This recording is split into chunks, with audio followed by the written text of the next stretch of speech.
this meeting to order at 1:10 p.m. Mr. Soap, would you deliver the invitation, please? Please stand.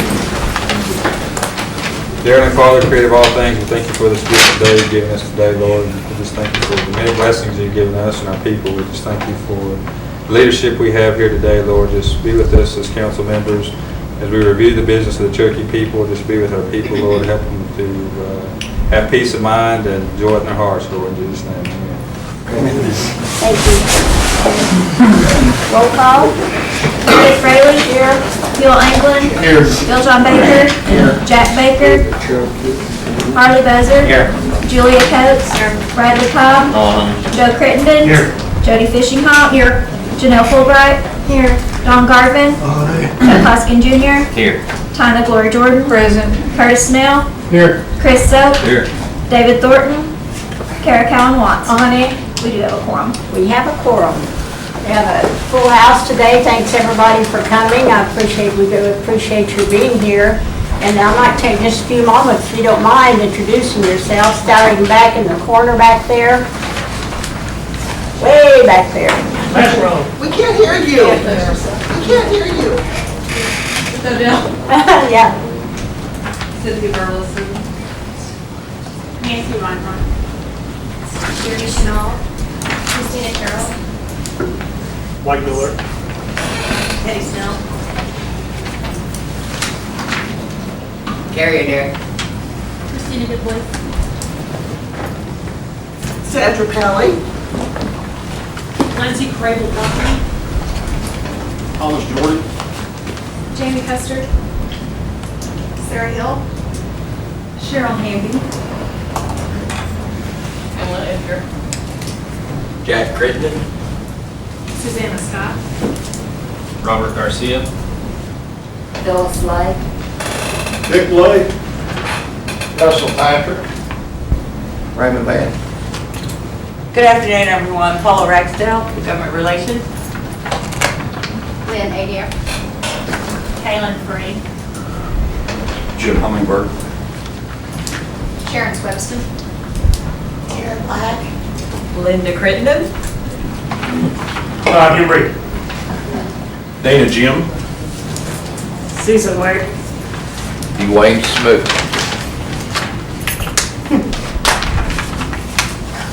Richard Waters. Thank you. Linda Waters. Jack Christie. Melanie Knight. Kimberly Gilliland. Thank all of you for being here. Can't hear everyone out Heather there. Sourjohn in the hallway. Susan Plum in the hallway.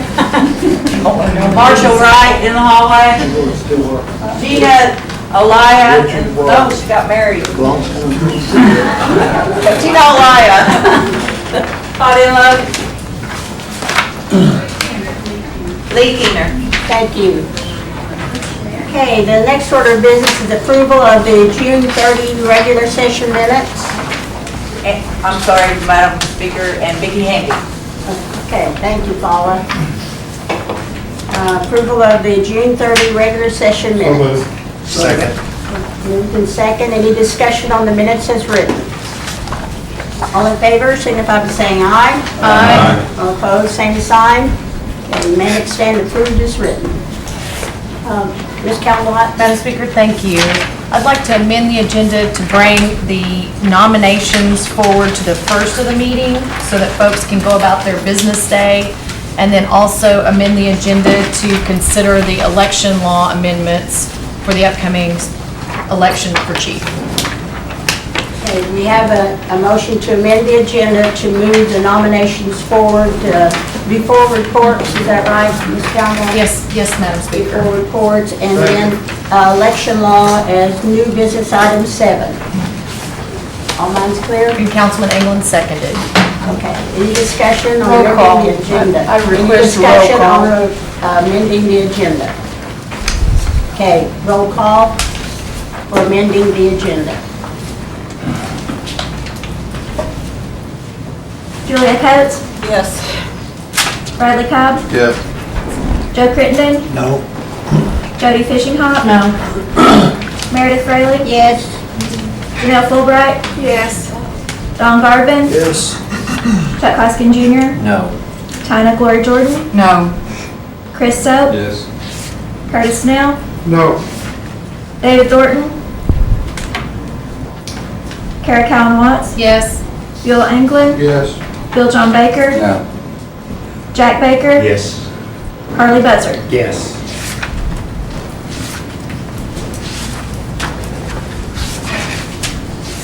Ten yes and 6 no. 10 yes, 6 no, the agenda is amended. What's 12. Okay, the motion fails. Thank you, Madam So Speaker. we will take the nominations up at the end of the, as listed. And the election law, apparently, we don't want to discuss that, so, Thank you. thank you. Okay, reports, Ms. Wright. Good afternoon. Good afternoon. My report was submitted, so if there's any questions concerning what was submitted. Any questions, comments for Ms. Wright? Ms. Fishing Hawk? Yeah, Sharon, did you check with Anthony? I asked you about out cherry tree a month or two ago when the feds come in, you said y'all didn't know nothing about it. And I did, and now I'm trying to think of the response that I got. But you did check into it? Yes, and I think that that's not our case, but they did go out there. I was just curious, because I'd gotten 2 or 3 calls and then I heard y'all wasn't involved in it, and I was just wondering how Right, that worked and out. we were not. But they did go out there. Ms. Glory Jordan? Sharon, could you give us an update on the former marshal that now has the charges against him for the inventory discrepancy?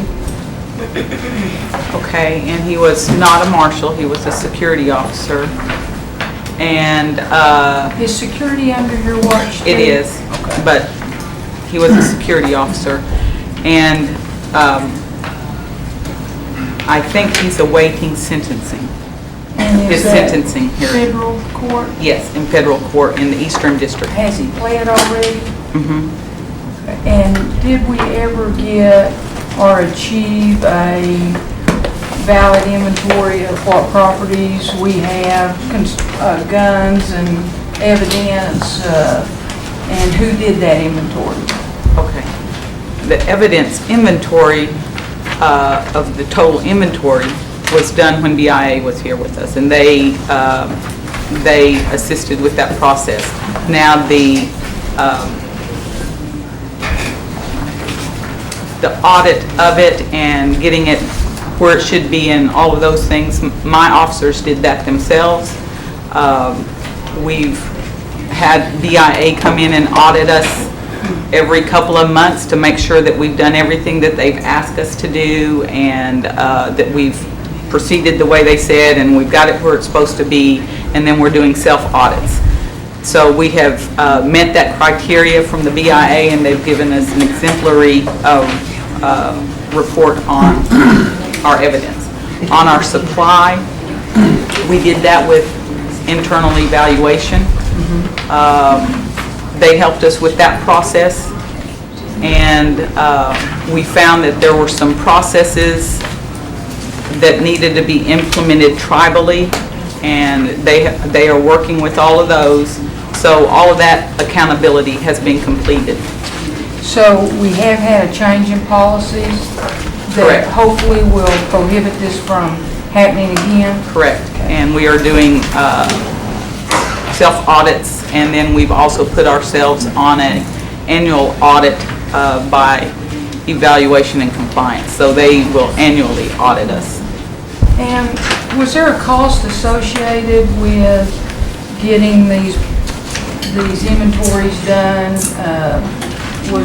Were we out, was the nation itself out some money in bringing other people in to accomplish these tasks? Well, there's not a cost for BIA or evaluation and compliance as far as that's their job and they come in and we didn't have to pay external for that. Is there a cost for pulling extra manpower in to correct it? There is. What that cost is, I can't tell you off the top of my head, they were doing their job, but they were doing a different duty. You see what I'm saying? Were extra hours incurred? Yes, there were. Could you give us a summary of that cost and what line item that money came from? And could you provide us the policy changes that will assure the council that this will not happen again? What policies have been put in place to assure that we don't have this same issue come up in the future? Okay, I will. And does your department currently have any contractual agreements with outside sources regarding law enforcement activities, individuals or other organizations? I'm not sure what you're asking me, but we have had a contract during the audit process. We no longer have that because it's finished. What was and that with, if you... That was to do our backgrounds because 25 CFR requires an adjudication process for the backgrounds. And our backgrounds through HR and our internals were not adjudicated, so we had to get an adjudication process done. Let me be a little more explicit. Do you have a contract with an individual as a special investigator? Yes.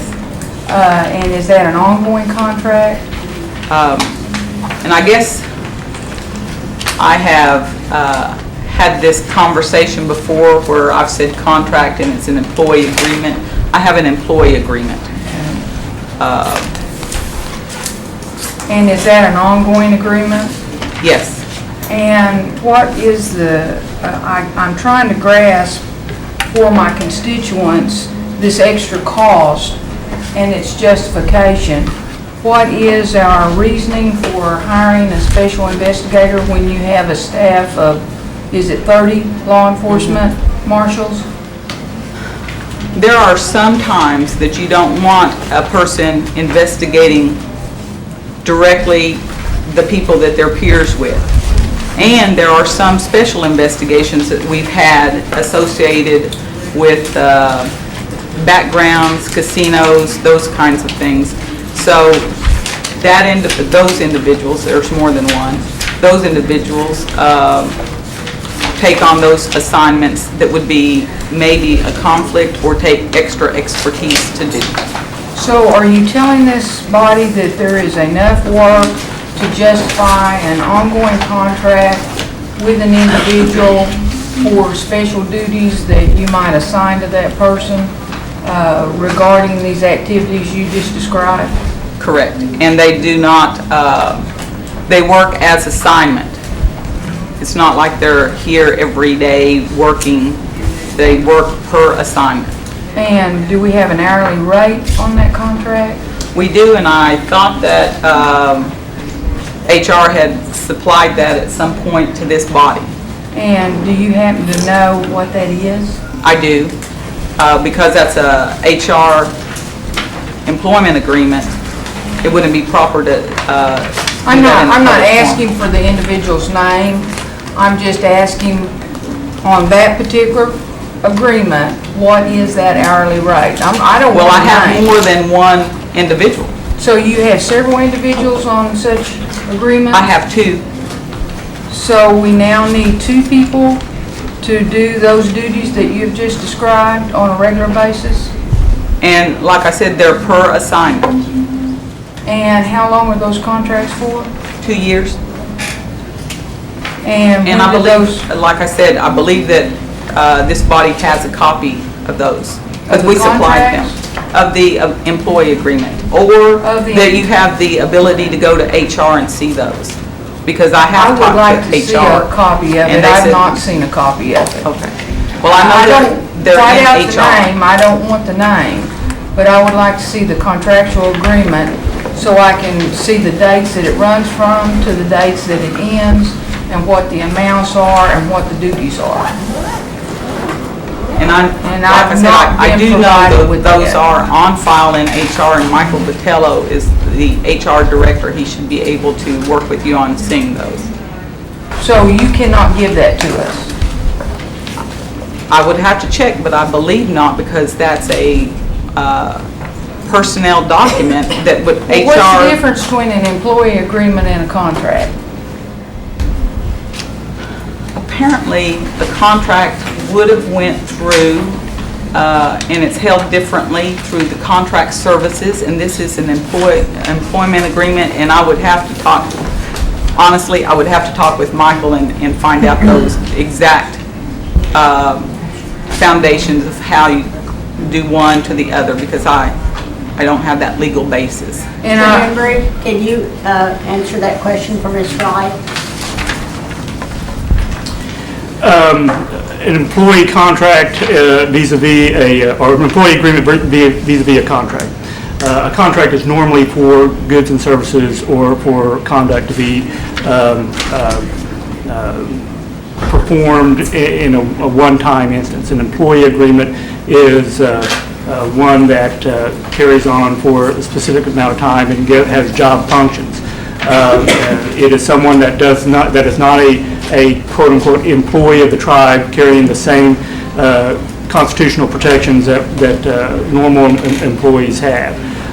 So from the hip, that's the best explanation I can give you between the two. one additional question, Todd, since we have you up here. Is there any reason why this body should not be allowed to have a copy of that employee agreement when we're satisfied in just getting the agreement with no name in it? It's sufficiently redacted. There, as you know, as keepers of the purse of the Cherokee Nation, you're entitled to see how the money is spent. I would caution that it be significantly or sufficiently redacted, and I would refrain from asking Ms. Wright what that employee amount is right now, because we've just stated that there's only two people, and when you narrow... Okay, let me ask you this, would there be any problem with you receiving a copy of it with the names whited out so that then you can show your clients in your office, not some other office, but your office or our office, that agreement? I wouldn't see any reason not to, with those safeguards in place, being mindful that they are personnel documents that need to be extremely safeguarded. And I would make that request, Sharon, that you get with Michael Botello, and that information that I've just described be provided to Mr. Hembry, our legal counsel, so that then this body or any interested party of this body can meet with their attorney and go over that agreement. And that's all I have right now. Ms. Knight? And just to follow up on that item, the purpose of the GRA, the Government Records Act, is so that the council can have information that the general public cannot. We'd be happy to provide that under the GRA, label it privileged and confidential because it involves personnel information. Additional question or comment? Okay. Yeah, Melanie, we have asked for that. And Okay, I've not received a we were request for told that. that we had to go to Human Resource to look at it. And I don't believe that is reflective of the GRA request. I believe the information needs to be released to us or our attorney so that we can go over it. We shouldn't have to go to an office in the executive branch and look over that information. That information should be provided to this body. I'm And not I've aware asked of for it that. more than once. I'm not aware of that, but I'll follow up on that. I'll make my commitment to do that. Thank you. Mr. Hoskins? Thank you, Madam Speaker. Just briefly, I mean, I'm troubled that the administration is cloaking what are really independent service contractors with attributes of being employees. I don't think that they're employees. I don't think they enjoy the same protections in terms of disclosure of information as employees. If we let this go, it becomes a slippery slope in which we start using independent contractors and we can escape some of the disclosure obligations. So I think we're entitled to that, and on a case-by-case basis, we can redact some sensitive information. But they're not employees, and I don't think we should call them employees. They're independent service contractors, and they're not entitled to that kind of protection. Thank you, Madam. Ms. Calhoun Watts? Thank you, Madam Speaker. There's a number of complicated issues that I don't think can be answered here right now legally, but there was a court case involving council members and personnel, and I think that needs to be reviewed, and I think that speaks to whether or not if it's a personnel matter, that it goes back to being able to view those documents within the security of human resources facilities, and whether or not even notes can be taken out from the review of such documents. Then I think that there's also the question about whether or not they have those privileges as personnel.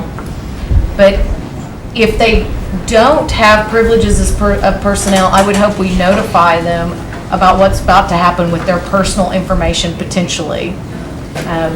And then I'm hearing that the process for the GRA has not worked, but I heard that it was not received on the other side. So maybe, Madam Speaker, if you could remind us what we should do procedurally as council people to make those requests, because I thought there was supposed to be record at this office if we made a request, and we need to see where that failed. Whether that was, the individual council person didn't properly make the request, how we didn't follow through, or if it was on the other side. Thank you, Madam Speaker. Ms. Fishing Hawk? Yeah, I think maybe I'm asking for something different. I think you all got in some kind of lawsuit over you going through some personnel files. I don't want to go through personnel files like the rest of them. I'm wanting to know what kind I have. I'm not wanting to dig around in somebody's, the office helps personnel file. The other thing I was wanting to know is the two people Cherokee that we hired that we're talking about. Was Terrell followed? Was Terrell laws followed when we hired them? They are not Cherokee. Okay, did you all look at the Terrell law when you hired them? Because there was a lot of Terrell work we done in here and an executive order about hiring Cherokees. And to be honest, I have heard rumors about the very good pay these two people receive, and I would much rather that money go to the Cherokee's pocket. So I'm wondering how we got around the Terrell when we hired them. And I'm trying to think back to the first contract.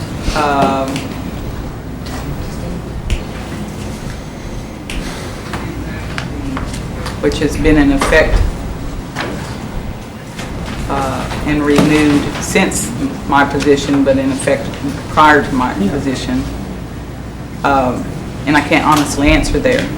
The other is, if there was a mistake, that was totally on my error, because when I sent the request through and looked at the people who had the attributes that I was looking for to be able to do those special tasks, I don't believe that I asked about Terrell, because I take Terrell with contracts and not so much with personnel, and there was no advice to do that differently.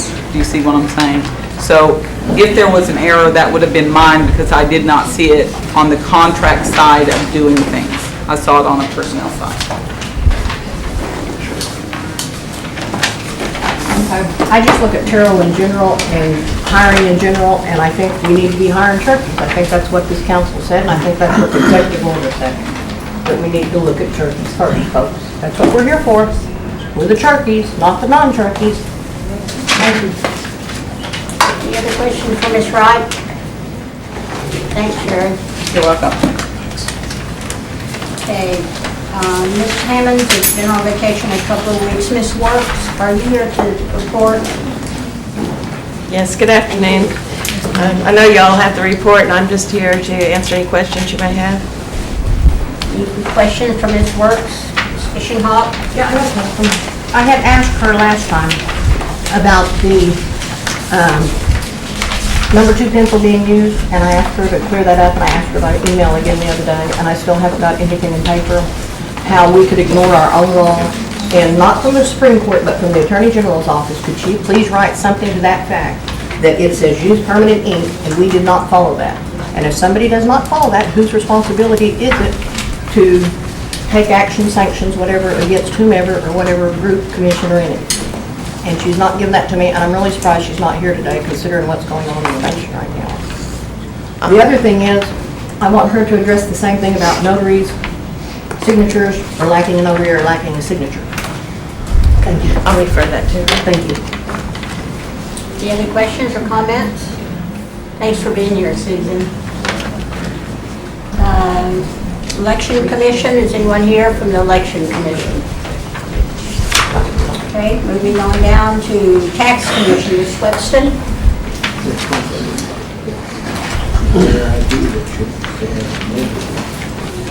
Afternoon, Sharon. I believe you do have my report, and I will try to answer any questions that you might have. Questions for Ms. Webster, Ms. Fishenhoff? Yes, I had a constituent ask me this the other day, and I'm curious about it. Like Walmart, every single semi Walmart's drives is tagged in Oklahoma. Why don't we tag trucks or offer them anything, or why don't we tag business like that? Every single truck in America that Walmart's drives is tagged in Oklahoma, not Arkansas or anywhere else in Oklahoma. Do we do something similar to that? If a business is located within our 14-county jurisdictional area, they can come and apply for commercial tags. We do that. Our law requires them to be housed in the area 51% of the time. But if they're driving, I think we just tag commercial vehicles that are run within our state. I don't believe we do the ones that are interstate commerce, because those have to have I'm trying to think of the name of the tag.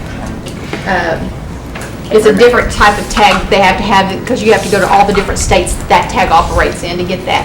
And the state tag offices don't do that either. That goes through the Highway Patrol Department, if I'm not mistaken. Our law doesn't provide It's a for what? it.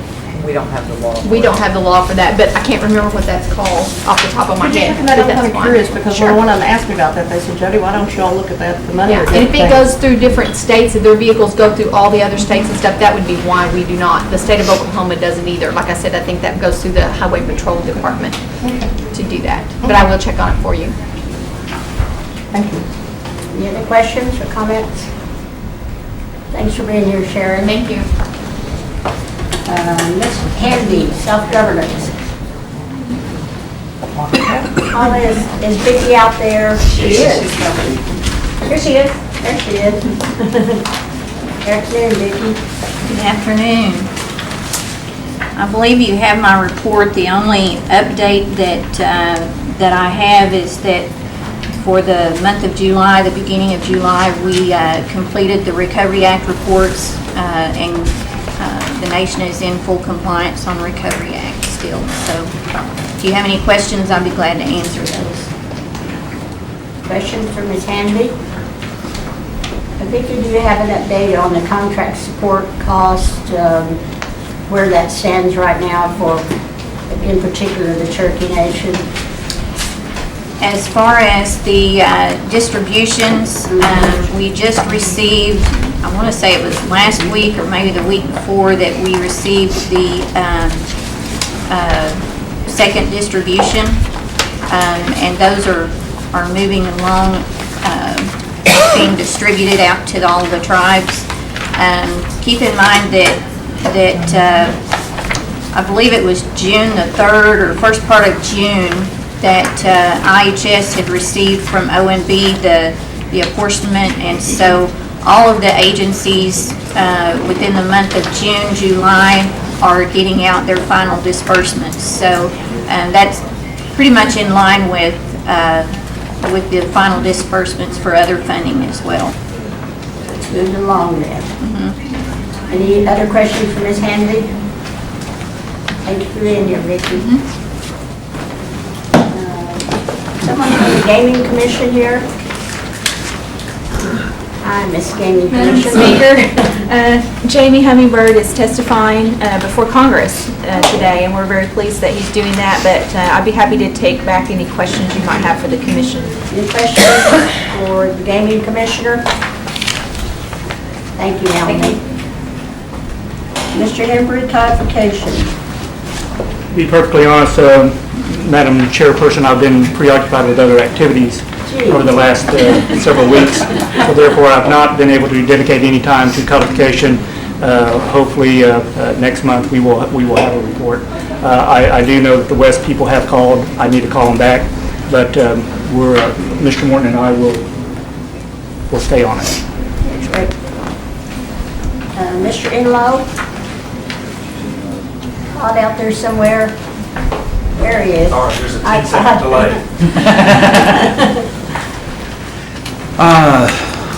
I spoke to the staff earlier. I think you have the copies of my report that just came in today. I'm sorry for updating it until the last minute, but we have been working very closely with EODD. If you do not, I do have extra copies. Do I need to pass those around? If you don't mind. Okay, sure will. The first 2 pages of the document are basically just a summary of what we've been doing and just a refresher of the status of the report. I do want to remind the council that we will have a meeting next Tuesday in the Geodata Center at 1:30 to go over additional things that are going on. So we have that standing meeting that we have on the first Tuesday of each month as we go through this process. Page 2 has our phases. There are 3 phases to this project. Just a quick update is we are in phases 2 and 3 currently. We are working on MOUs and interlocal agreements with the COGS, and we've identified potential resources for funds. We've submitted project funding for that. We're hoping to hear back in the next 30 days on the project funding for this. And we're also updating citizen addresses and trying to find ways to get our citizens to update and notify us of deceased notifications and address changes, and trying to prompt our citizens to update their addresses. So the statistics are there on pages 3 and 4 on what updates have been made. Under activities this month, about halfway down on page 3, that is a breakdown of what we call the last known good address database. How many addresses are in there, how many are P.O. boxes. And so our next step in this process for citizen addressing is we're going to develop a mail out for those 45,000 citizens that have P.O. boxes and try to get physical addresses from them. So we're going to do a direct solicitation to them. Page 3, the last part of page 3 and page 4 talks about the 911 coordination with the counties. We've been working very closely with EODD, and as of this morning, we received Sequoia County Roads data set. And so if you refer back to page 1, it was one that was pending delivery, and they have delivered that. And good news, we also should be receiving McIntosh County hopefully within the next couple of weeks to months. And that was one of the ones that we felt was in jeopardy. So McIntosh has moved forward on our schedule. Adair County, we hope to receive that fairly soon as well. They're in QA/QC process. And so a lot of work's being done by EODD and Grand Gateway. Still our challenge is Nowata County. We have a solution for that, and we hope we find out our funding notification in the next 30 days. If we do not, we have a backup plan, and we'll let you know when we have to tap into that. So that's my report. Ms. Count Watts? Thank you, Madam Speaker. Is there any plan or effort possibly to consider online notification? Because I know at one point, as a Cherokee citizen, you could create a login that was secure with your own password, that maybe we could create an opportunity for people to update their address online and follow up with like some kind of verification later, or fax in a verification. Yes. So I know one of the showstoppers is I can get people to update the one-page form, but then to make a copy of their license and include that. I understand the value, I understand the need for the license, but it's an additional step. It's keeping us from communicating and knowing where they're at and doing apportionment. Okay. So is there a way to do all that, or? That's one of the things we're talking with registration about, is the possibility of doing online update notification and making sure that it's secure and that they're comfortable with the process, that we can validate the requester and how that information comes in. I do believe, and I may be speaking way out of knowledge here, but I do believe they do accept some information based on faxes already. Because even like death notices, we could probably get somebody to submit the obituary via email or even online, but an email will at least hopefully go to a website for a paper. But we could go further and say, here's a social security number, so we can verify it with social security rather than waiting for a state-issued death certificate to go in. Thank you, because I know this work's been really hard, and it sounds like it's progressed. I feel much more confident about where we're at. And I like your plan on your PO box and bad addresses, and I appreciate it. Yeah, we're trying to target those. Thank you, Madam Speaker. In addition to PO boxes, the rural routes that are on there will be our next phase. But we're hoping with the counties that are converting to 911, we can do an address verification. So we'll get the address updates from those that are going to 911 counties. So we won't have to process those separately. Thank you. Yep. Mr. Hoskin. Thank you, Madam Speaker. Todd, I appreciate your work on this, and you know we have to redistrict by law next year. Yes. From what I see, you guys are on track to allow us to do that. Do you agree with that? Yes. We're on track? Yep. All right. And we're planning to stay on top of it, so. You know, this body takes lots of time to redistrict, so we appreciate you. Yeah, well, in all honesty, I hope when we get this data correctly, as we discussed, by having pinpointed information for our citizens, it allows us to make better decisions as a nation, so. Thank you. We're happy to do that. Thank you, Manager. Thank you. Dr. Cobb? Todd, on Nowata County, I know that's been an issue, and I saw you submitted option 2, and you feel optimistic about that. Yes. Does it, let's say that that's not funded, does option 1 become an option? And if it does, and it says internal staff, is that our internal staff? Yes, that would be our internal staff. It's our internal staff. Option 2 is actually outsourcing to one of 3 or 4 companies that does this for the counties anyway. They're the ones that produce the data if it's not one of the COGs. And Spatial Data Resources is one of the companies that we talk to. They do that for 4 or 5 of our counties. They already do 911. You feel pretty good that this is probably going to be... And they can do that actually much quicker than we can because they do that on a regular basis. And so our backup plan would be if we don't get funded for that, then we'll have to find some dollars inside the nation to fund that instead of the IHS. Nowata County available? You talking to them? Are they available? Do they know this has been submitted? Yes. Okay. Thank you. Any other questions, comments? Thanks, Todd. Okay, thank you. Okay, next order of business is old business. Item 1 is an act setting procedures for the naming of buildings or facilities. Mr. Hoskins. Oh, thank you, Madam Speaker.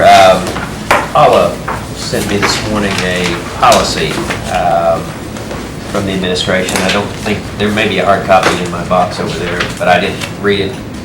Looks like it is a step in the right direction. It falls short of prohibiting the administration from basically trotting out the name of a building and then coming back to us. So the policy needs some more work, but I appreciate it. So in view of that, Madam Speaker, I would move the table for another month. Second. Move the table and a second. All in favor, signify by saying aye. Aye. All opposed, same sign. Motion carries. Okay, item 2 is an act requiring elected officials to undergo random drug testing. Mr. Crittenden. Madam Speaker, we've discussed this, as you know, many times. Lots of comments from different folks on this council. And things have changed in the last few days. So I'm soon to be stepping over into another area where I understand the 2 folks over there voluntarily submit. I don't think it would hardly be fair for me to push something mandatory over on this side that I could take part in voluntarily on the other side. But I do believe that we need a policy for all of us. We're all in the same service. I think it's something that we need, and we were to work on it. As Todd said a while ago, some of us have been predisposed or are very busy. But I think if from the other side, I could help work on it. We could have someone from this body work on it, and maybe somebody from HR look at the employee side of it. I mean, the real workers, if you will. And we could all come up with something that's fair. And so, having said that, I would ask to table this or withdraw it right now.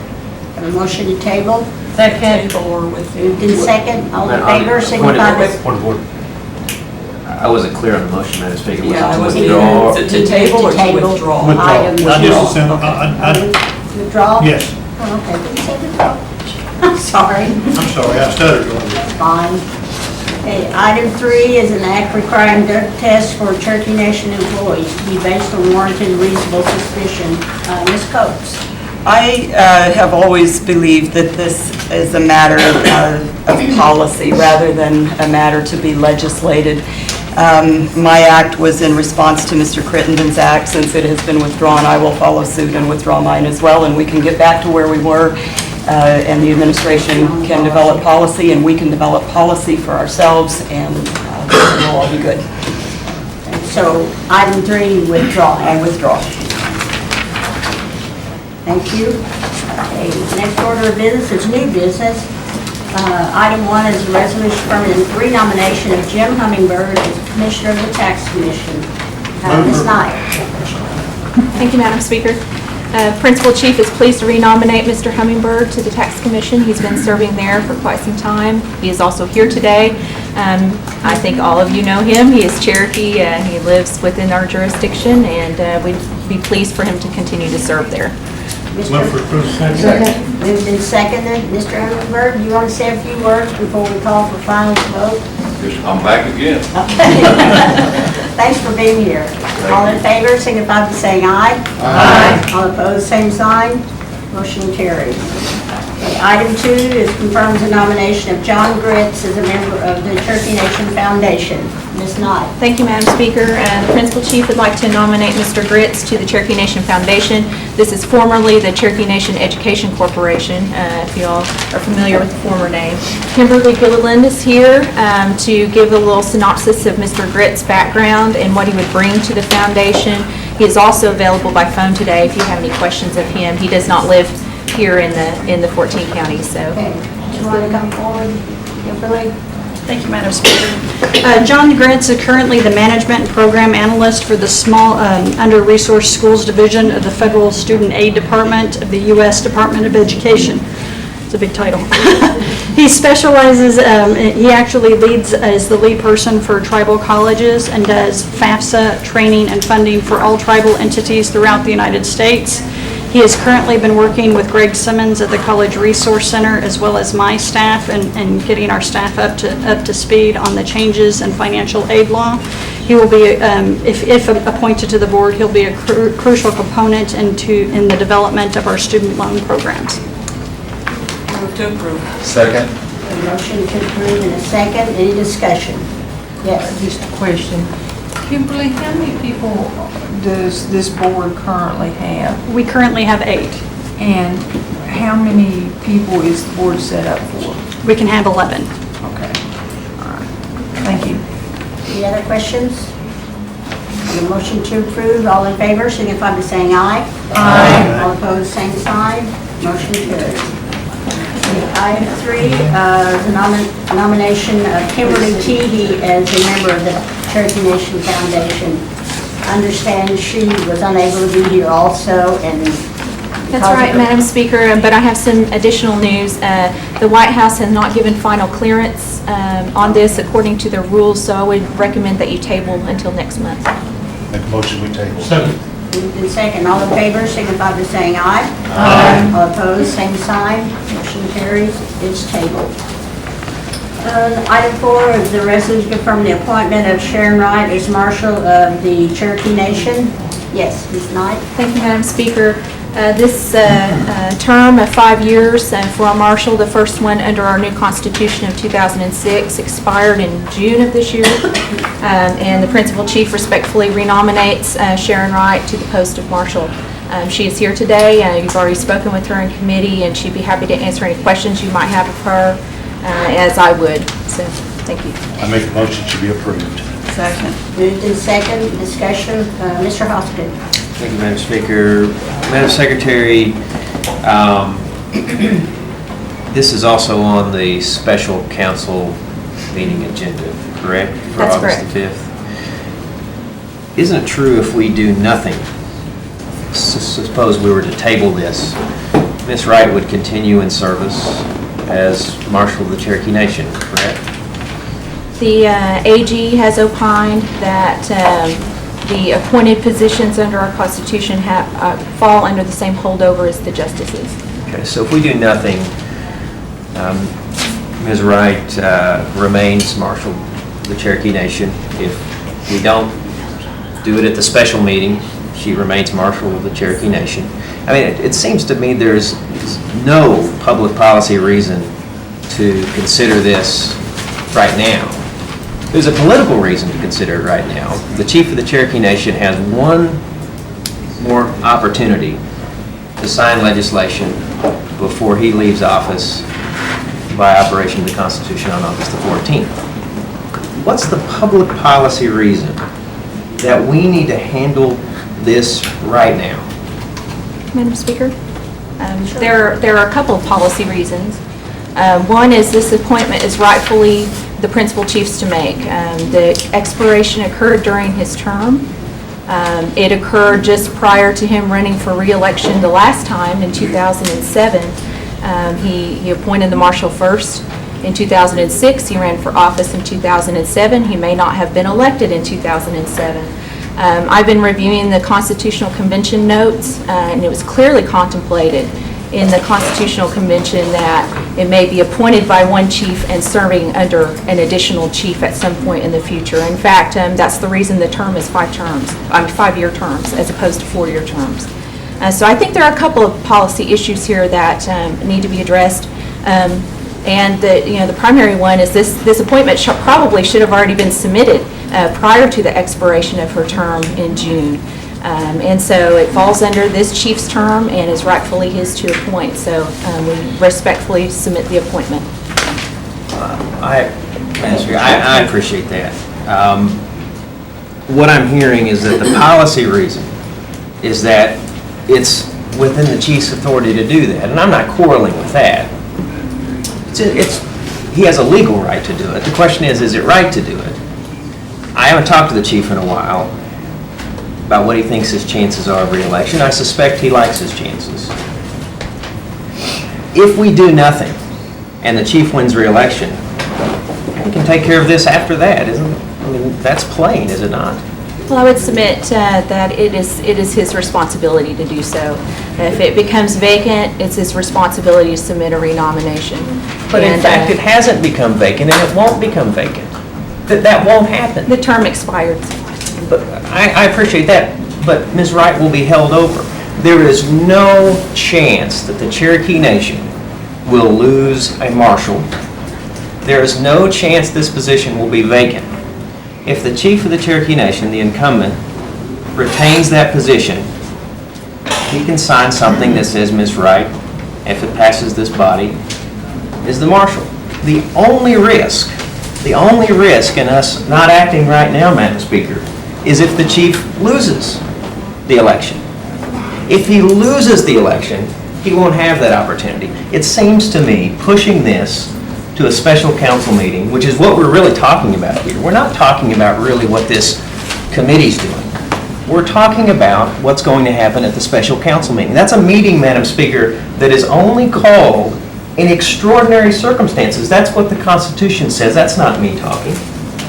Is it an extraordinary circumstance to preserve for the incumbent chief the opportunity to appoint a marshal? Is that an extraordinary circumstance? I would suspect the framers of our Constitution did not think that was the case. What we know is that if we table this, nothing will happen that will harm the Cherokee people. We know if we table this, Ms. Wright will continue to be Marshal of the Cherokee Nation. The only thing we can say for certain, Madam Speaker, is that if we don't table this, if we push this to this extraordinary council meeting on is it the 5th of August? If we push it, the only thing we know for certain is that it might be the chief's last opportunity to sign Ms. Wright into law as the marshal. That's a political risk. It's not a public policy risk. Expediency. So with that, I'd move to table. Thank you, Madam Speaker. A motion to table? Second. Second. All in favor of tabling signify by saying aye. Aye. All opposed, same sign. Aye. Roll call. Yes is to table.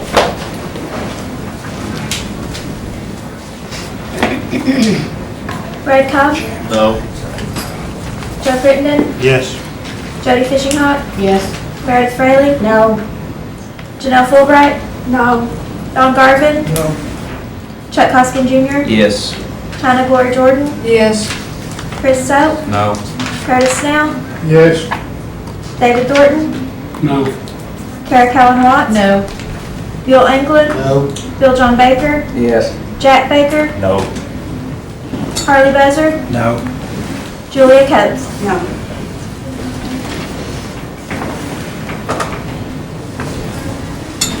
6 yes and 11 no. 6 yes, 11 no, motion to table fails. Continuing discussion. Do I still have the floor, Madam Speaker? Yes, you do. I guess this is a question for Todd and Madam Secretary. The Constitution talks about Marshal and the Attorney General not being, let's see, the terms of the Marshal and the Attorney General shall not be concurrent. That's found in Section 14 of Article 7. Todd, what does that mean? Yeah, hold on 1 second, sir.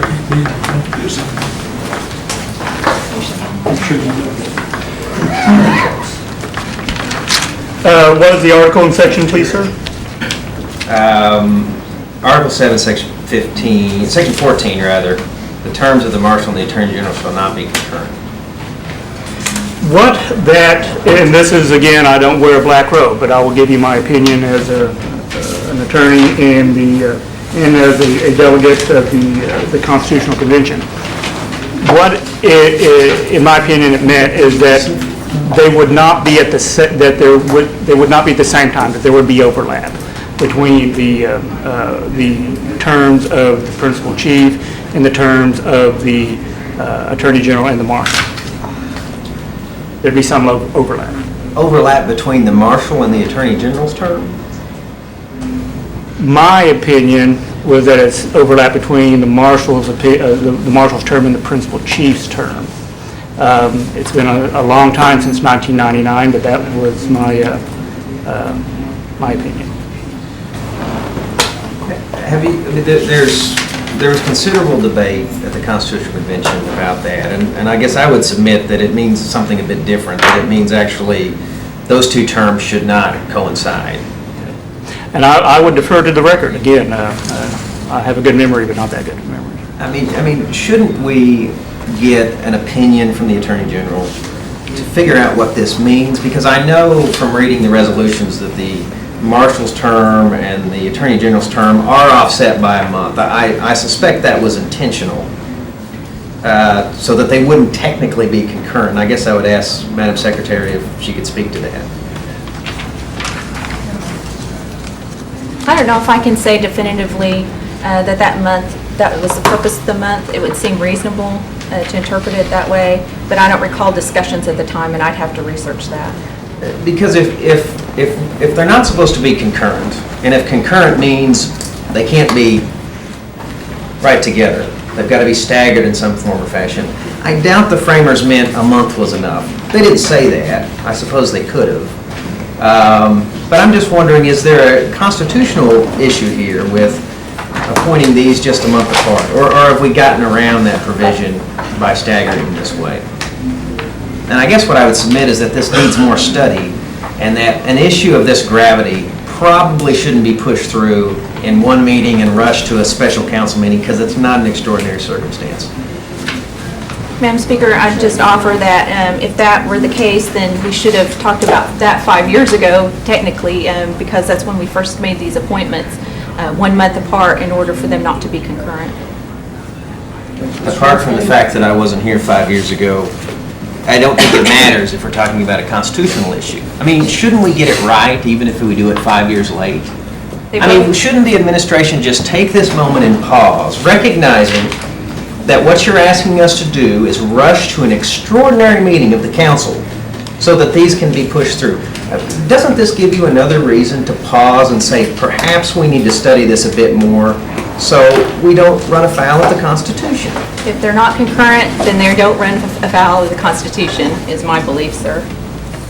Thank you, Madam Speaker. Mr. Thornton? With this,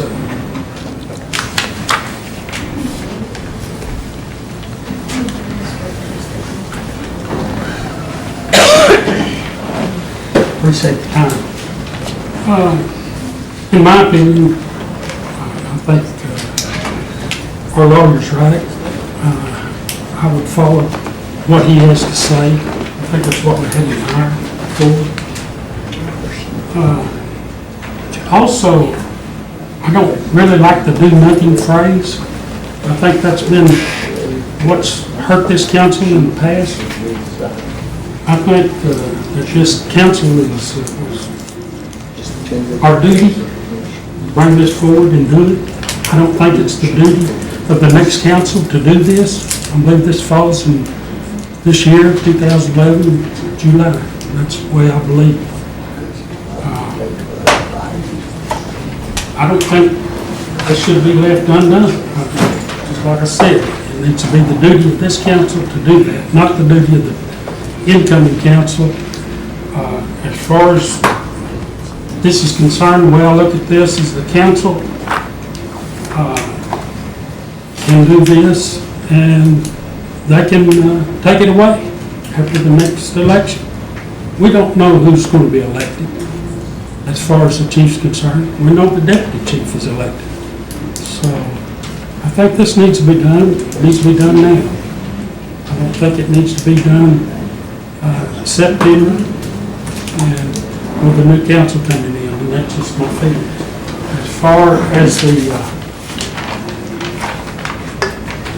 concurrent is concerned, I think if that framers would have put in consecutive terms, we might have something to talk about then. But right now, I don't think we have that much to talk about.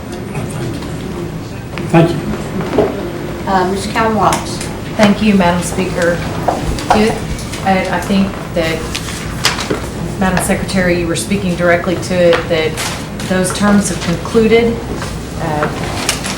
that we should have already done this beforehand. I don't think anyone realized the situation that the entire tribe, business-wise, would be put in, so I understand the delay.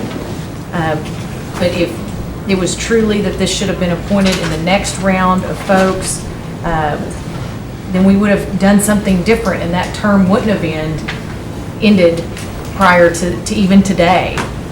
And I had to look at it in multiple ways. I also had to think about the fact that the reason the Constitution was created in the way it was, and that these are cabinet level appointments, was the continuity of government.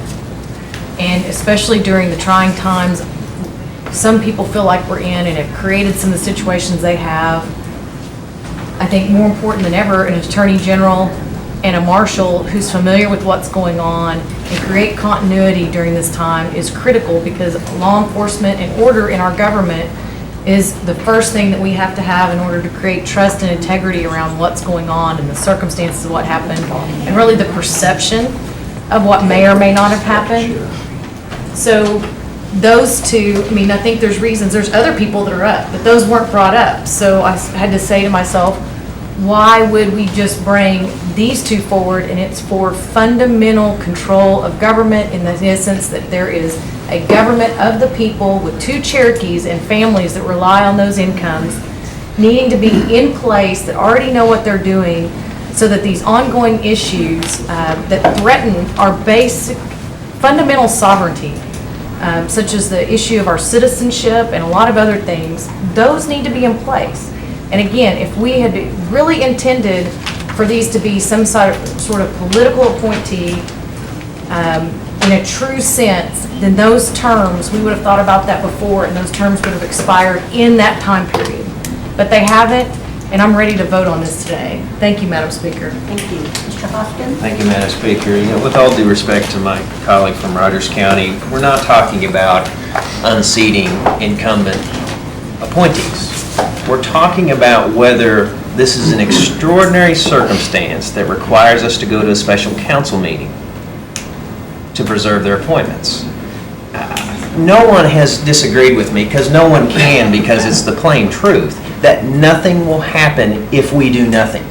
They will stay in office. We will have two Cherokee citizens remaining in office. The incumbents will remain in office. There is absolutely no danger from a public policy standpoint, or even from a personal standpoint, to the Attorney General and Ms. Wright. None. The only risk is political for the incumbent chief of the Cherokee Nation. That's the only risk. why didn't the chief of the Cherokee Nation, why wasn't he content to have this go to full council in August? Because that's on August the 22nd, Madam Speaker. That's after he's no longer chief of the Cherokee Nation. It could not be more plain. And the question is this body going to aid and abet that type of political maneuvering? I hope the answer is no. I fear the answer is yes. Thank you, Madam Speaker. Madam Speaker, may I address? Please. First of all, we're addressing committee, so I believe full council will be dealt with at full council, and we can have that debate there, certainly. And in terms of whether this is political or not, I think that's precisely what the framers talked about, is that these positions need to be insulated from politics. And I think that the clear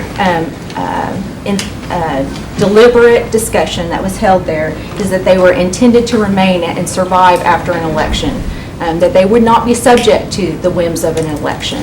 And I think by passing these now, that's what you do, is that you put in place these officers of the nation that will not be subject to the whims of whomever comes into office after the election. Mr. Crittenden.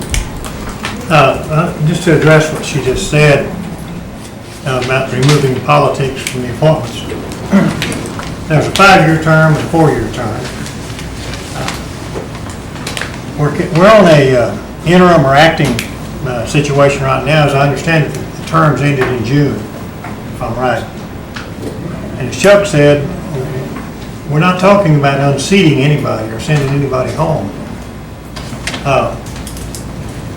I don't see anything wrong with waiting until the new chief is appointed or elected and allowing that person to either reappoint these folks or appoint someone else. That 5-year term would allow, the way we're doing this, if we do what we're doing here, we're tying the new chief's hands to essentially work with these people for the four-year term that they're in office, which seems a little bit political to me. Why not wait till the new chief is sworn in and let them appoint these two people? Then, at the end of that 4-year term, these folks will have a full year into the new chief, whoever that happens to be. And then if everything's good and everything's working, they can go ahead and reappoint them again or replace them. The way we're doing it now smacks of nothing but politics. And that's all I can see in this. So I'm against this, totally. Thank you. Mr. Baker? Yeah, and I was at the Constitutional Convention along with several of you in here. And what we really talked about was having a staggered term so that the new administration could come in, live with the previous appointees, see how they work together, see if they mesh, and have a year or so of relationship to decide if that's who they wanted or if they wanted somebody else. Now, I'm friends with both of these ladies. I don't have anybody in mind if I'm so lucky as to be chosen to serve our people. Joe Crittenden has met with Chief Smith and asked him, because he's going to be our chief, folks. There is no doubt in my mind, August 14th, that Joe Crittenden is going to be the principal chief of the Cherokee Nation. And he has asked the chief to withdraw these and let them continue on. I have talked to Diane, and Diane gave me her word that if we don't mesh, that she will resign if I ask her to. I have not had that conversation with Sharon. I don't think y'all need to rush to it. I don't think I'm going to change anybody's mind. But folks, that's not what the Constitution contemplated. They contemplated, and I truly believe that their terms would run out a year from now, and that we would cross that bridge at that time. nobody in the Cherokee Nation is going to lose their job as long as they do their job. And, but I would ask that you all table these, and quite likely you'll get the opportunity at a later date. Thank you. Any other questions, comments on this resolution? Ms. Fisher-Hall? Yes, Speaker, I'd like to read something, please. Not everybody's privy to it, I think, in this room. This was a letter written by our Deputy Chief-elect, Joe Crittenden, to our present chief. Finally, I renew my request that you hold off with the nomination of Attorney General and Marshal until the new Principal Chief is sworn in. Both offices can operate in acting or interim capacity during the time I serve as interim Principal Chief without a gap of service to our people, and there is simply no need to rush through such an important nomination in an expedited fashion during a time of transition. The Cherokee people will rightfully see this as an unnecessary attempt by an outgoing Principal Chief to rush through some important decisions before the new leadership, both legislative and executive, have the opportunity to deliberate on these important appointments. There is no time between now and the inauguration process where these nominations can be vetting through the typical confirmation process, and the only way to do this is to suspend the rules and calling special meetings that will raise a cloud of suspicion. I urge you not to do this. You mentioned the Constitutional Convention yesterday and how our people wanted to remove the nomination process from politics. Your action in appointing 2 officers in the last day of your administration do not follow your concern. My attorney reviewed the transcripts, and the point could not be any clearer. In the words of the constitutional delegate and former Attorney General David Mullen, in reference to the Attorney General's term of office be staggered between administrations, he stated, the term of office would serve 2 functions. It's got to be long enough that he can get the job done, and yet at the same time there should be something in the term language that will serve as a purpose. That it is a very important purpose, and that is to the greatest extent possible to eliminate politics from the way he exercises the duty of his office. And by staggering the terms over 2 separate terms, or 2 other terms, it does some of that. He went on to mention yesterday that the Attorney General's term should not necessarily run with the term of the Principal Chief that makes the appointment, but there should be some room for carryover when someone new is coming in, so there is some consistency. Someone should be always attending that job, and we do not want to vacate that office. I couldn't agree more. This would be accomplished with my suggestion of interim or acting titles for the office of Attorney General and Marshal to be effective until the new Principal Chief is sworn in and the confirmation process is undertaken. Those appointments would be for the 5 years, and again, providing for 1-year transition into the next administration as contemplated in the convention, with the subsequent Principal Chief making his or her appointments during at some point in the term. You have my commitment that I will make no appointment for the office of Attorney General or Marshal during my tenure, and that I will save those appointments for the new Principal Chief, regardless of who wins the election. I would like you to verbalize and follow through with the same commitment. I would like to make a final point regarding David Mullen's testimony at the convention, which ultimately led to the language adopted by the Cherokee people. His foreshadowing of what could happen in the political season is directly on point with the nominations you are trying to push through in the 11th hour of your administration. He stated, I do not think that should be the same term of office, because as you get towards the end of your term or towards the end of the appointment, it just becomes more political, for one. And my feeling has been for some time that the office of the Attorney General should be an appointment, confirmation, and it should be at least for 5 years, so there's always an overlap for one administration to the next of at least a year, and the politics would be somewhat removed if you gave him a term that went over, extended into the next administration. The politics would be removed, and you would have some continuity. Continuity is very important. You and I both know that it was never contemplated that an outgoing Principal Chief would be able, in a hurried attempt at the end of his term of office, effectively deprive a new Principal Chief of ever having the ability to appoint an Attorney General or a Marshal during his term of office. Please exercise constraint and withdraw your nomination. Please join me in committing to filling these 2 positions until the people choose their new Principal Chief. You have my word. I will leave the current Attorney General and Marshal in place.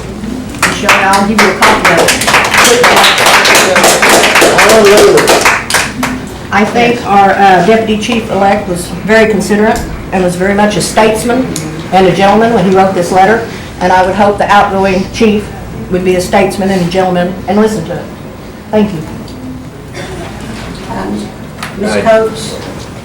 Madam Chair, I would request that you remind the audience to act with decorum during these proceedings. Please do. We do have the right to go into executive session if the decorum is disrupted, so I appreciate it. Thank you very much. Mr. Baker? Move to table. The motion to table? Second. I hear a second? Yes, second. And second, all in favor of tabling, signify by saying aye. Aye. All opposed, same sign. Aye. Roll call, yes, it's the table. Actually, yeah, I forgot We that. did the table already? We had discussion so long. Okay, then we will make a motion to approve. Okay, Mr. Hoskin? Very briefly, Madam Speaker, in view of what's just been read, Madam Secretary, would you consider withdrawing these nominations? Would you take a moment if you need to and call the principal chief, given what Mr. Crittenden has offered? I mean, we really can avoid what is a blatantly political action of rushing this to a special council meeting. It is plain to anyone who gives this even a bit of scrutiny. And I would just ask you to withdraw this. Madam Speaker. Please respond. First of all, these appointments aren't hurried. They should have been made months ago. And the chief did have a very positive meeting with Mr. Crittenden, and I appreciate that. We were able to discuss a lot of things.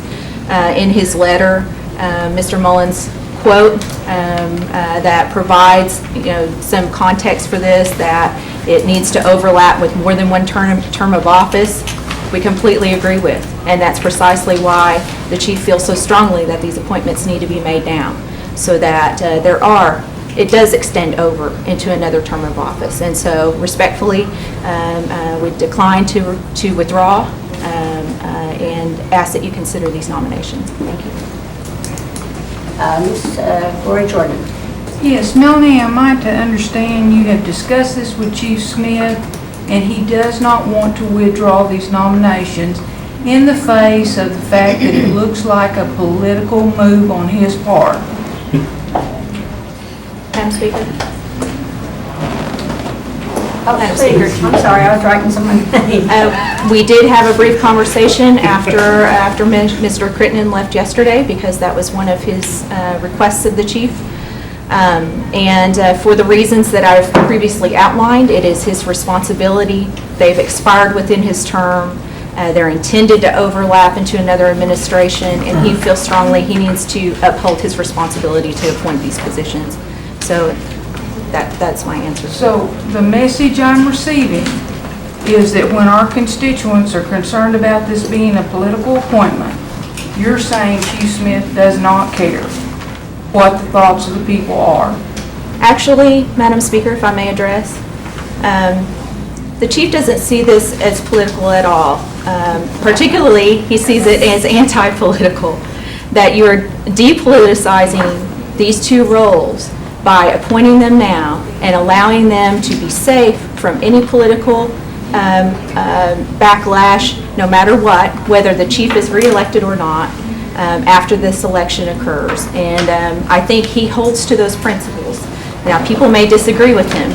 People may surmise that he's doing it for political purposes, but he may not be here to serve with these two individuals after the new election. He is truly appointing them because of a principle, and that principle is that these two officers, they're so important to the nation, they need to be insulated from the politics. Thank you.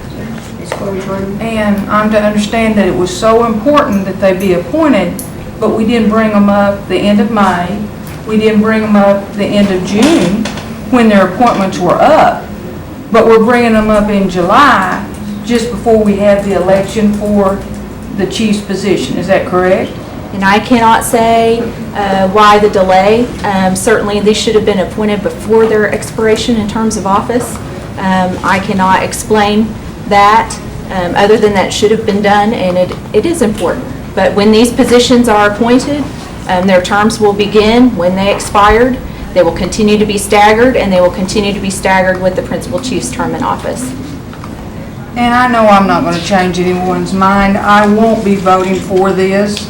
It's very clear on the motions to table that there are at least 10 of you in here that are going to follow this chief into the black hole. And I don't understand it. Maybe y'all want to call a point of order. I don't care. That's the way I feel about this. The chief are to leave this on the table until after we see what the chief's election is. This is wrong, wrong, wrong. I've had all kinds of emails. I've had all kinds of calls on this. And my constituents are what I listen to. I don't think some of you all in here listen to your constituents. I do listen to mine, and I will be voting no on this. It has nothing to do with these ladies. It has to do with the fact of the way we're doing it. It smacks of politics. Thank you. Dr. Cobb? Before I call the question, I'd like to point out, and like this to go into the record, that I noted that the counselor from Cherokee County said she does not care about Robert's Rules of Order. Call for question. That's probably why you're not going to be in office.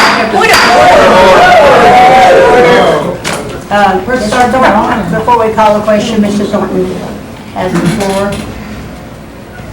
Ready? Ready.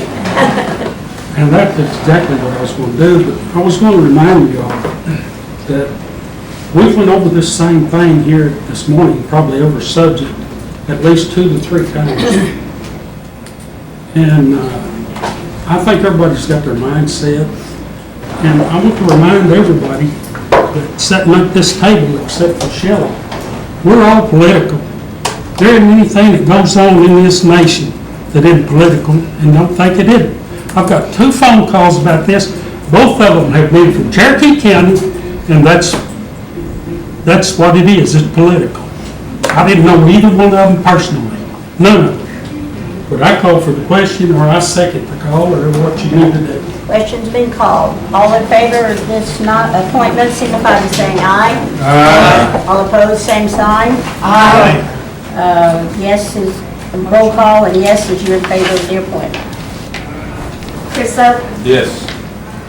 Curtis Snell, No. David Thornton, Yes. Kara Cohen Watts, Yes. Bill England, Yes. Bill John Baker, Same. Jack Baker, Yes. Harley Buzzard, Yes. Julia Coates, Yes. Bradley Cobb, Yes. Joe Crittenden, No. Jody Fishinghawk, No. Meredith Fraley, Yes. Janelle Fulbright, Yes. Don Garvin, Yes. Chuck Hoskin Jr., No. Tana Gloria Jordan. No.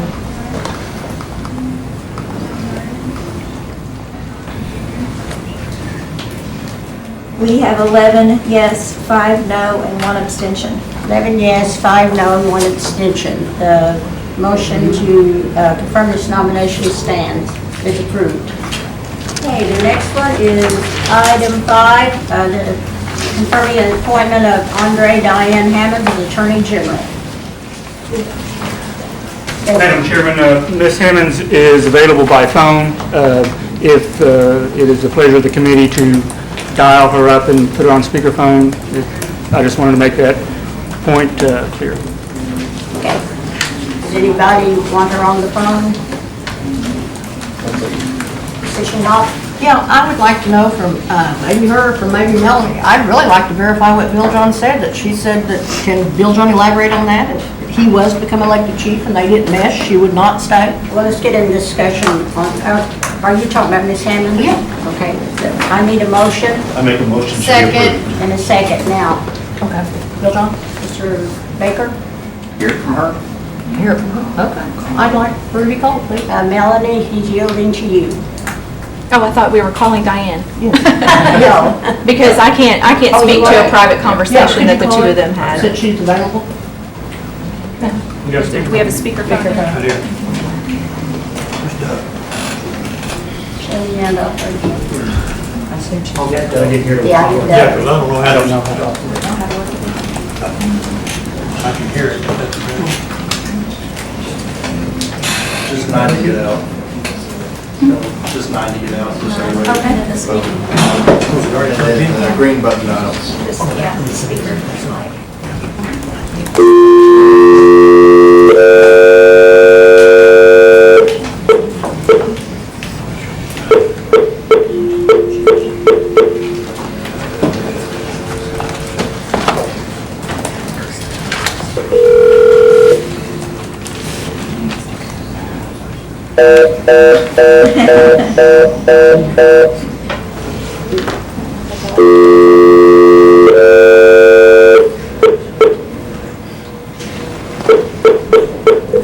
This local call now requires an area.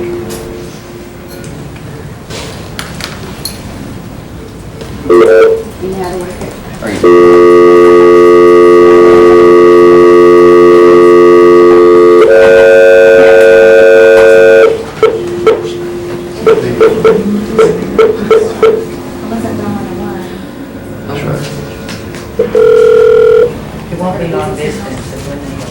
Might have been on the Hello, this is Diane. Hi Diane, this is Melanie, we're in committee. Hello. Hello. Diane, we're in Rules Committee, and Mr. Baker has a question for you. Can you hear us? Hello? Can you hear? I can hear you fine. I'm switching it off speaker, so it was sort of fuzzy. Can you hear me? Okay, yes, are you ready? Yes. Okay, Mr. Baker has a question for you. Diane, I was telling them that what our conversation was, and rather than me tell them, I figured I'd let you tell them. Okay, we did have a conversation earlier this week, and I told you that if you became chief, I would tell you what I told Chief Smith, and that is, if at any time you're not satisfied with my work or we don't mesh well together, it's not a good fit, all you have to do is ask me to resign and I'll do so. I will stay on until a new appointment is confirmed and try to help transition. My primary goal is to keep the office going on a good path and see that it improves, and I've tried to do that and tried to take the oath of office seriously. Move for approval. Second. Move. It's already been moved. Call for question. Any further discussion? Question? Oh, Mr. Thornton. Yeah, I've got a discussion on Diane here that I want to bring up, and I've been in black holes before. I've been on both sides in black holes. Black holes don't really scare me. I've got two problems here, and the reason I won't keep Diane on. One problem is that we have another tribe here in this nation that's trying to gain land and trust. And I hear that there's a movement to give them land and trust, and I want to make sure that Diane's in on that movement. Because she probably knows more about it than any lawyer in this nation or outside the nation. The other problem that I'm worried about is that I hear there's a movement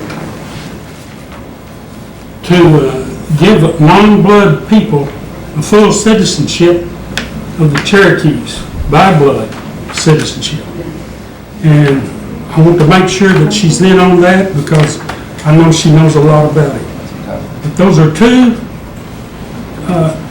questions or whatever that we need answered, and we need to have our lawyers that are on board, that know more about it, in place. And that's the two main reasons I'm going to vote for Diane. Thank you. Question's been called. All in favor of this appointment signify by saying aye. Aye. All opposed, same sign. Motion carries. Okay, item 6 is a confirmation of the nomination of Susan Plum as Cherokee Nation Election Board Commissioner. Make a motion to be approved. Second. Moved in second. Any discussion? Susan is here. Hi, Susan. Susan, we had a motion and second to approve, and we're into discussion now. If you'd like to say a few words. I do. I'd like to say a couple of things. First of all, Madam Speaker and the council, I am honored and humbled to have my name placed in consideration as an election commissioner. I look forward to continuing my family's 180-year tradition of service to the Cherokee people. If confirmed, I will do everything within my power to ensure that every tribal citizen who participates in our electoral process has their vote heard. Our nation has a centuries-old egalitarian and democratic legacy, and it is my intention to act in such a manner as to preserve that tradition. So, be happy to answer any questions. Very good statement. Mr. Hoskins? Thank you, Madam Speaker. I appreciate you being here today. Have you had any conversations with the principal chief or anyone in the executive branch concerning the setting of a date for a new election? No, I have not. Okay. Have you had any discussions with the election commission? I have had one conversation with Patsy. Can you share that conversation with the committee? She expressed some of her concerns with regard to general issues. Are you aware that at the Supreme Court hearing concerning the 2011 election, that the commission, all of the members that were there at the time and their attorneys said that an election could be conducted within 30 days? Were you aware of that? I am aware of that. You don't have any information that suggests that that's no longer possible? I have no information one way or the other. Okay, thank you. Thank you, Madam Speaker. Ms. Cal Watts? Thank you, Madam Speaker. We appreciate you being here. Obviously, from the news and the discussion in the community, you probably may anticipate some of these questions. Certainly. So, would you support a third party coming to monitor the next election or any future election? Right now, I have limited facts because I've had one conversation. I would have liked to have had more conversations because it would have helped me to formulate some opinions that I really, frankly, would have liked to have known before I go into this. However, my opinion right off the top of my head is no. We are a sovereign nation, and we certainly should be able to conduct our elections above board without the help of any agency. We're not a third world country, so. May I continue? So how do you feel about, you said you would lean towards counting people's votes and making sure that they're sure. No, I didn't say I would lean toward. I said I would ensure that every vote is counted. Okay, so if there is a challenge ballot where there is a valid voter that has not voted a absentee ballot. Point of order. I don't know that we need to be deciding how we're going to vote on this person by this type of questions. I think if we're going to vote on her, it's because of her background. Let's let her go on through, and I call for the question. I think that this line of questioning is inappropriate.